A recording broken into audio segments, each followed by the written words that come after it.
मध्य प्रदेश में स्थित बागेश्वर धाम बहुत ही चर्चा में है। यहाँ पर धीरेन्द्र शास्त्री जी बालाजी की सहायता से लोगों की व्याधियों को हरते हैं। यहाँ पर बालाजी का वास है अर्थात हनुमान जी का। धीरेन्द्र शास्त्री जी ने हमेशा लोगों का इलाज एक खुले पंडाल में करा है, जिसमें हजारों लोग बैठकर अपनी बारी का इंतजार कर रहे होते हैं।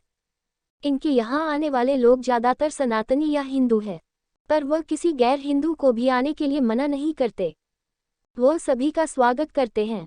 आजकल कई हिंदू व गैर हिंदू शास्त्री जी को निशाने में लेकर उनकी प्रतिष्ठा को मिट्टी में मिलाने में लगे हैं। धीरेन्द्र शास्त्री ने अपने विद्या बल से इन लोगों को धूल चटाने में देरी नहीं की।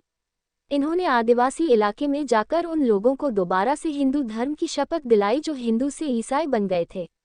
उनको हिंदू बनाकर यह चर्चा में आ गए, जिसकी वजह से ईसाई मिशनरी बहुत ही एक्टिव हो गई।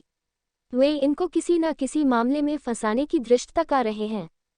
पुणे में इनको कथा वाचन के लिए बुलाया गया था। यह कथा 7 दिन में पूरी होनी थी, जो कि सामान्यतः 9 दिन की होती है, परंतु समय अभाव के कारण इसे 7 दिन के लिए रखा गया।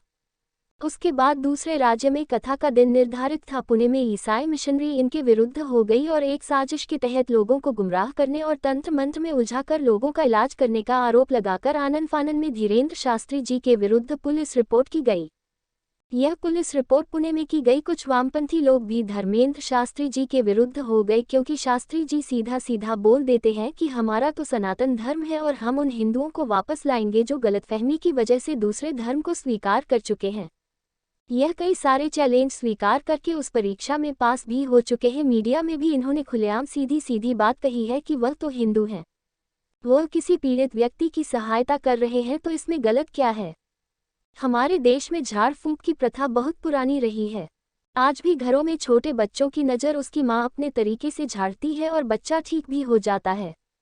इसी तरह से पुराने जमाने में जब बच्चों के शरीर में छोटे छोटे दाने हो जाते थे, जिसे छोटी माता का नाम दिया गया था, उसमें भी लोग दवा नहीं करते थे, नीम के पत्ते से झाड़ा लगाते थे और 11 दिन में दाने बिल्कुल ठीक हो जाते थे। झाड़ फूंक हिंदू ही नहीं करते बल्कि मुस्लिम लोग भी झाड़ते हैं, ताबीज देते हैं और पानी भी पढ़कर देते हैं।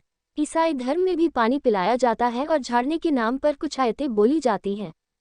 पर अब यह सवाल है कि हिंदुस्तान में हर शहर हर गली में इस तरह के इलाज हो रहे हैं, तो धीरेन्द्र शास्त्री जी ही टारगेट क्यों बने।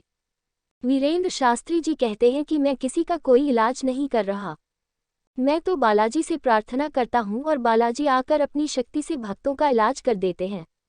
धीरेन्द्र शास्त्री जी के पीछे पड़ने का कारण मुझे केवल यही समझ में आता है कि गैर हिंदू लोग तथा वामपंथी लोग नहीं चाहते कि हिंदू धर्म की जय जयकार हो, वह इसे आडंबर साबित करना चाहते हैं।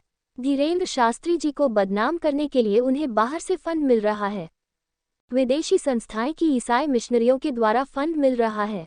जब से वीरेंद्र शास्त्री जी ने आदिवासियों की घर वापसी करवाई है, तब से वो कट्टरपंथियों के और मिशनरियों के निशाने पर आ गए हैं।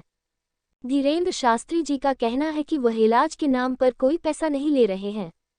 वहां पर लोग चढ़ावा चढ़ाते हैं, जिससे शास्त्री जी हॉस्पिटल व स्कूल बनवाना चाहते हैं।